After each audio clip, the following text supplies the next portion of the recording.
2019년도를 시작하면서 1년 동안 함께 붙잡고 가자라고 나누었던 말씀이 있었습니다.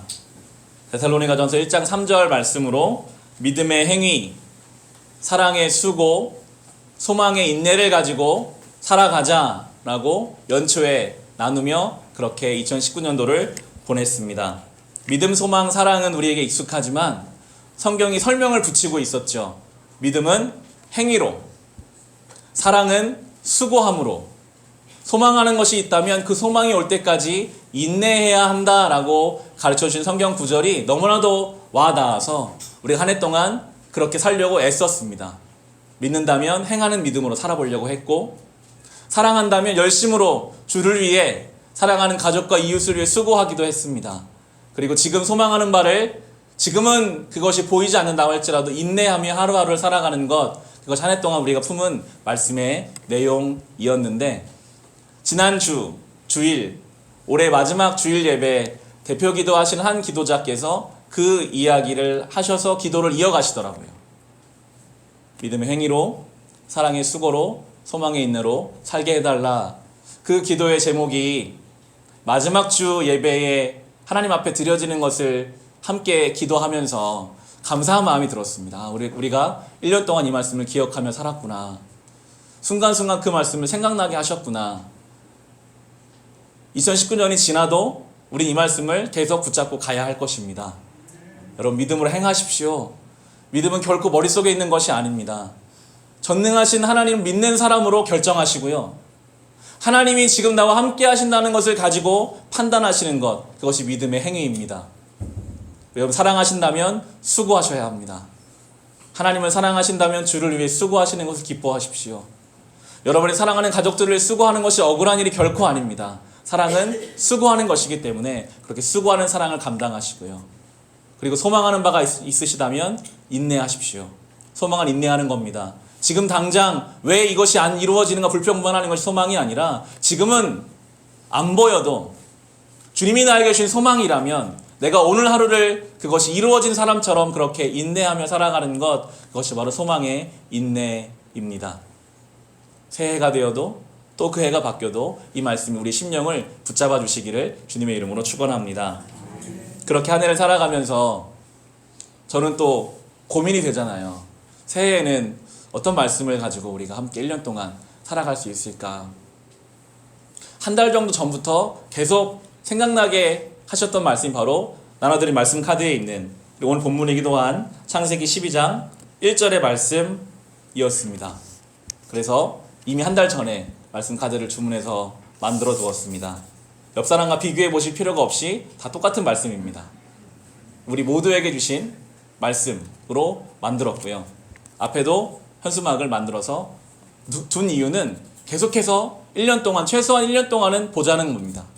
여러분, 잘 보이시는 곳에 이 말씀 카드를 두시고 생각날 때마다, 또 잃어버릴 때마다 가까이 두시고 보는 주님 말씀 되시기를 간절히 소망합니다. 이 말씀을 이제 오늘 함께 나눌 텐데, 이 12장 1절의 말씀은 아브라함을 부르실 때 하나님이 하신 말씀입니다. 두 가지 명령이죠. 떠나라, 그리고 가라. 두 가지의 하나님 명령이 이 짧은 말씀 구절 안에 들어가 있습니다. 첫째는 바로 살고 있는 땅과 난 곳과 아버지의 집을 떠나라, 그리고 너에게 보여줄 땅으로 가라 입니다. 먼저가 떠나는 겁니다. 익숙한 장소를 떠나라. 갈대아 우루, 하나님을 모르던 인생에서 떠나라. 하나님이 없던 삶의 방식에서 떠나라 라고 말씀하십니다. 신앙은 떠나는 것입니다. 떠나야 갈 수 있습니다.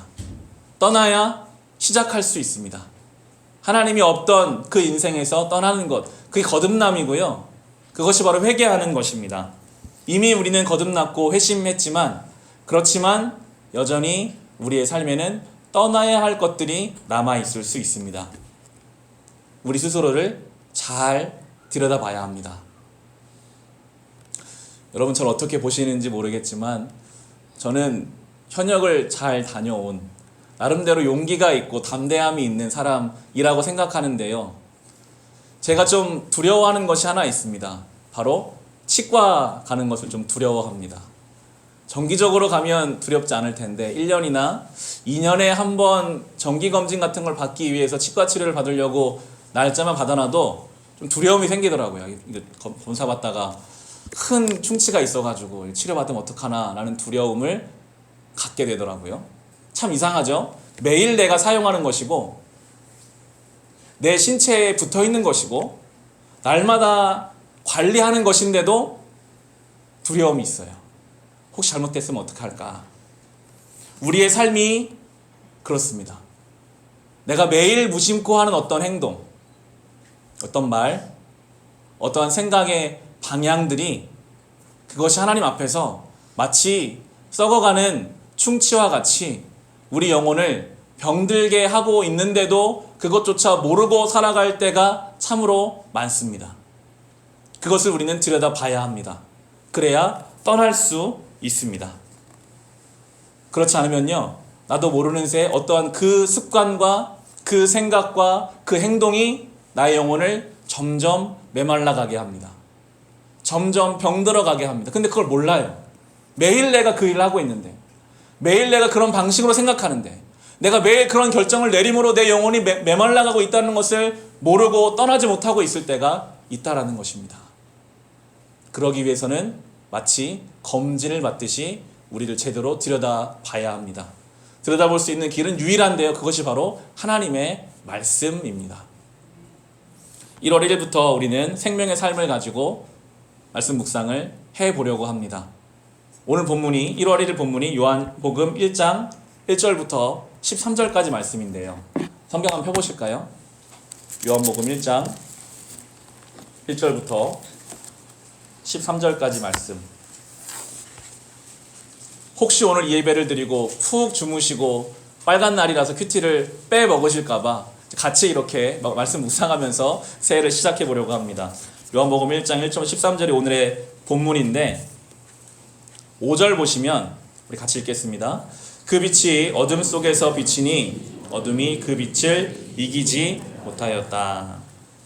요한복음은 예수님을 설명할 때 계속 빛으로 설명합니다. 오늘 본문에서 무려 6번이나 빛이라는 단어가 사용되고 있습니다. 9절도 보시면요. 참 빛이 있었다. 그 빛이 세상에 와서 모든 사람을 비추고 있다. 예수님은요, 빛이십니다. 그 빛이 비추어지면 그때 내가 보여요. 안 보이던 게 보이게 됩니다. 말씀 묵상하면서요, 낯설게 보기라는 생각이 들더라고요. 내가 나를 잘 모르는데 말씀을 가지고 나를 보면 안 보이던 내가 보이게 됩니다. 나에게는 너무나 당연하고 익숙했던 반응들, 너무나 쉬웠던 생각의 흐름들이 예수님의 빛을 가지고 비추어 보면 굉장히 부끄럽게 느껴질 때가 있어요. 특히나 언어 생활이 그렇습니다. 가까운 사람들을 대하는 언어 생활. 나는 빠져나가고 누군가에게 그 모든 책임을 전가시키기도 하고 정죄하고 비판하고 아무 생각 없이 했던 그 말들을 예수 그리스도의 빛으로 비춰보면요, 그 안에는 굉장한 사랑 없음이 있고요, 그 안에는 교만이 담겨져 있습니다. 여러분이 가장 사랑해야 할 가족들에게 했던 말들을 꼼꼼하게 들여다보시면 그 말 하나하나에 교만이 담겨져 있고 사랑 없음이 담겨져 있어서 주의 빛을 가지고 비춰보면 그 말이 내 영혼과 내 가족과 나의 삶을 망가뜨릴 수 있다는 거예요. 바라기는 그 자리에서 떠나시기를 바랍니다. 말뿐이 아닙니다. 여러분의 생각의 방식, 결정하는 방법, 사람을 대하는 태도, 여러분의 익숙한 것이었다라고 할지라도 그 익숙한 것을 떠나라고 하시잖아요. 떠나야 시작되거든요. 근데 그걸 모르고 있을 때 주의 빛이 비추어져야만 우리는 깨달을 수 있는 것입니다.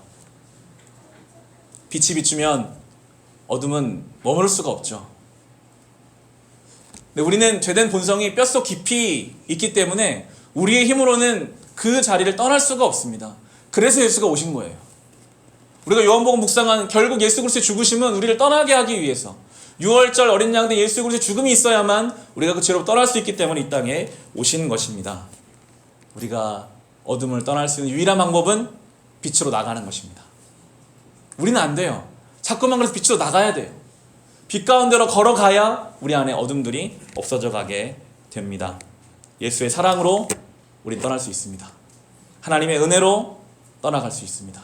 하나님 창조 질서 안에서만 우리는 떠나가는 은혜를 누릴 수 있습니다. 저는 목사로서 3년 동안 교회를 이렇게 함께 섬겨가면서 성탄절 그리고 송구영신이 있는 이 즈음이 설교도 많고 예배도 많지만 저는 목사도 참 좋더라고요. 평소에 보통 일주일에 한 번밖에 못 보는 성도님들을 이때는 성탄절도 만나고 주일날 만났다가 또 송구영신 때 만나고 자주 만나니까 좋은 것 같아요.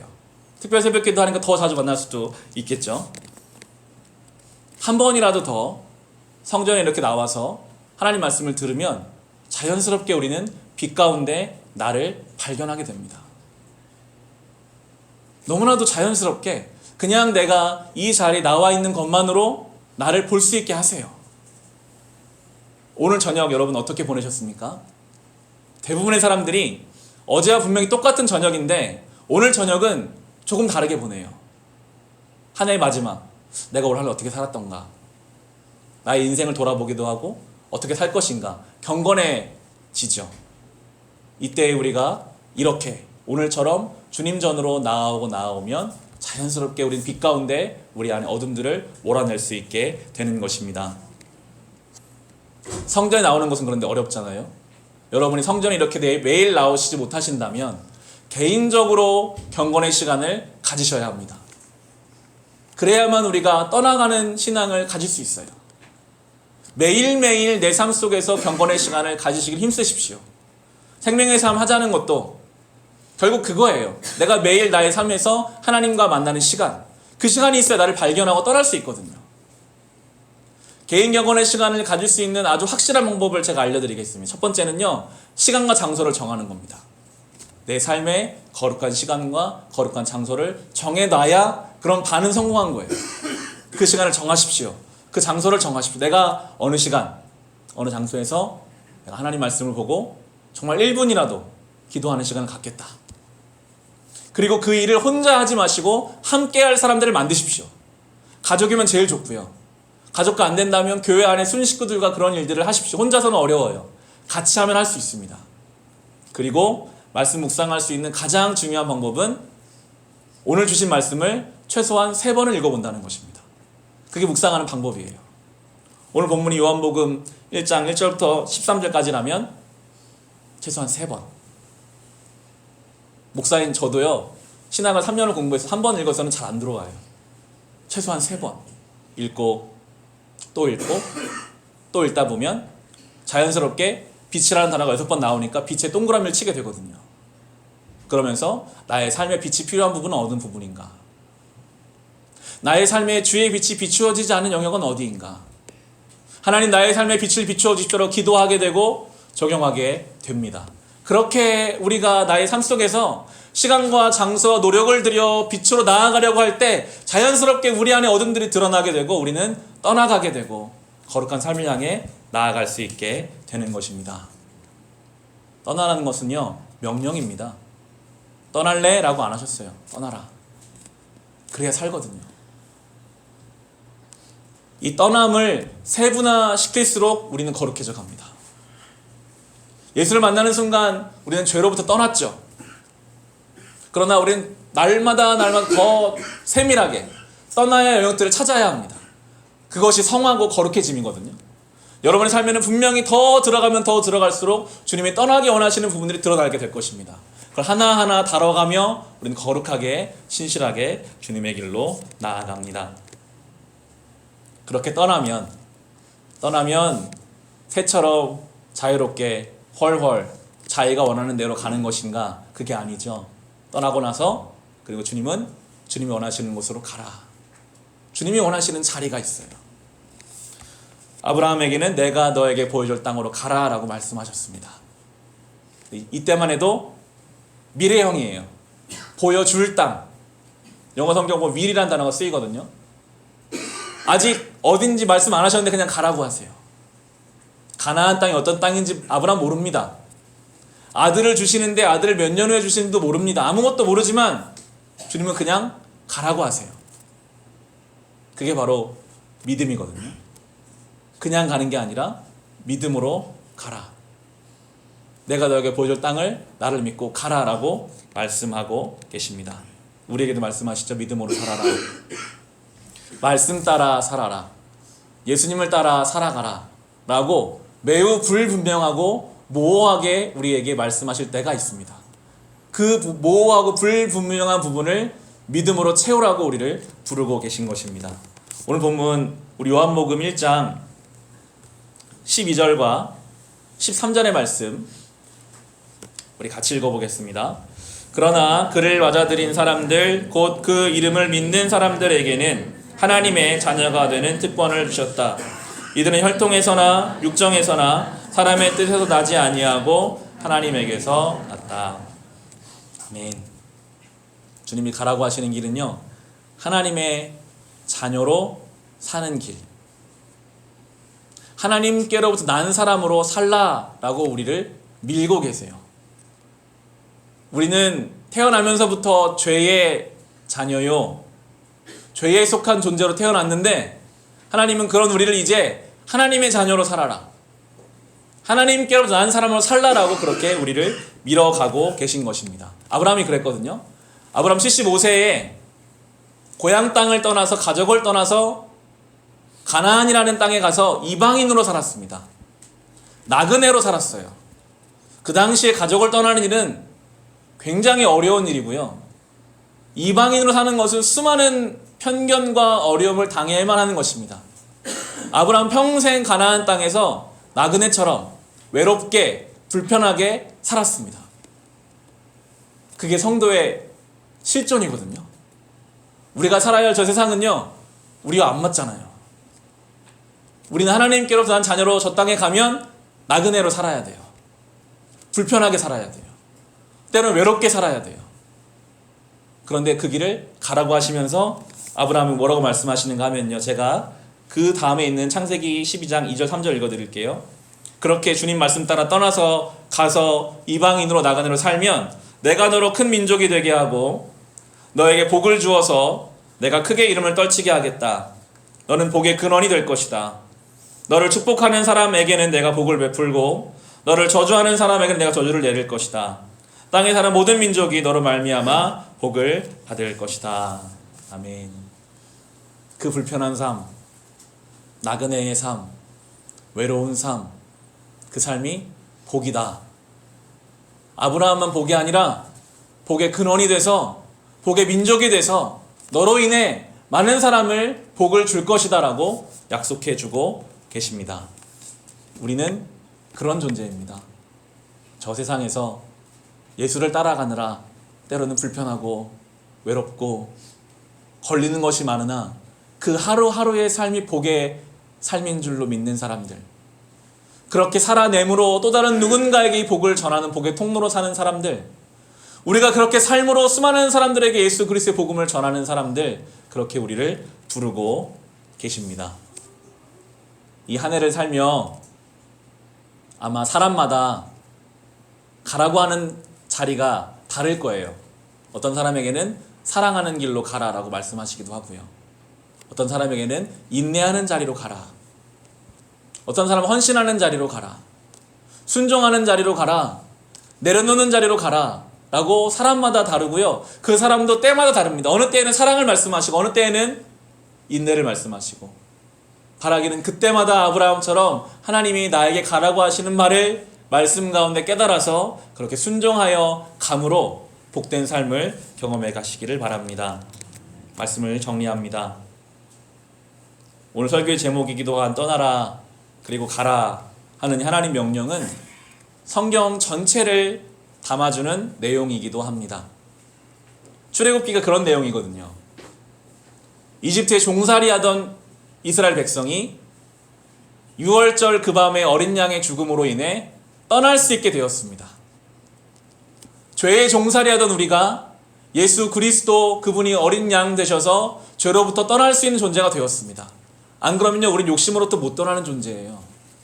우리는 죄로부터 떠날 수 없는 존재입니다. 그런데 예수 그리스도의 죽으심으로 떠날 수 있는 은혜가 우리에게 주어졌고요.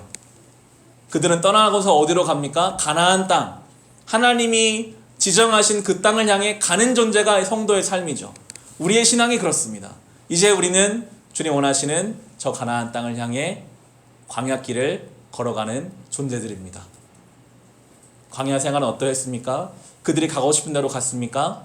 날마다 구름 기둥과 불 기둥이 그들을 인도했습니다.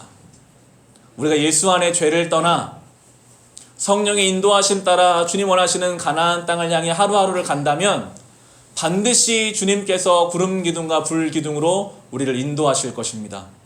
날마다 생명의 만나를 우리에게 먹이실 것입니다. 반석에서 물이 나와서 우리를 목마르지 않게 하실 것이고, 성경은 40년 동안 그들이 옷이 헤어지지 않고 발이 부르트지 않았다라고 말씀해 주고 계십니다. 그런데 광야 생활은요, 때로는 답답하거든요. 광야라는 곳이 하루를 가도 별다른 차이가 없는 것 같잖아요. 오늘 끝날까? 내일 끝날까? 변화가 있을까? 우리의 신앙이 그렇지 않습니까? 분명히 작년 송구영신 때도 나는 이런 마음을 가지고 살았던 것 같은데 1년 동안 나는 제자리에 있는 것은 아니었을까? 텅 빈 광야를 걷는 것처럼 반복되는 신앙 속에서 허무함과 스스로 좌절감을 느끼기도 할지 모르겠습니다. 그러나 우리가 주의 말씀을 따라 살아가는 그 하루는 하루만큼 하나님의 계획에 가까워지는 날입니다. 분명한 의미가 있고 분명한 그건 하나님의 일하심이 있습니다. 우리가 하루만큼 주님께 더 가까이 가니까 하루하루가 쌓여가며 우리는 가나안으로 가까이 가고 복으로 살아가며 복의 통로로 살아가게 되는 것입니다. 2020년을 시작하는 이 시간, 떠나야 할 것들로부터 떠나는 은혜를 누리시기 바랍니다. 그리고 가야 할 곳을 향해 가십시다. 사랑하는 자리로, 인내하는 자리로, 순종하는 자리로, 복이 되는 자리로 그렇게 성큼성큼 주님 원하시는 믿음의 길을 걸어갈 수 있는 저와 여러분과 우리의 가정, 우리의 교회가 될 수 있기를 주님의 이름으로 축원합니다. 이 시간 함께 기도하실 때 주님, 오늘 이 말씀을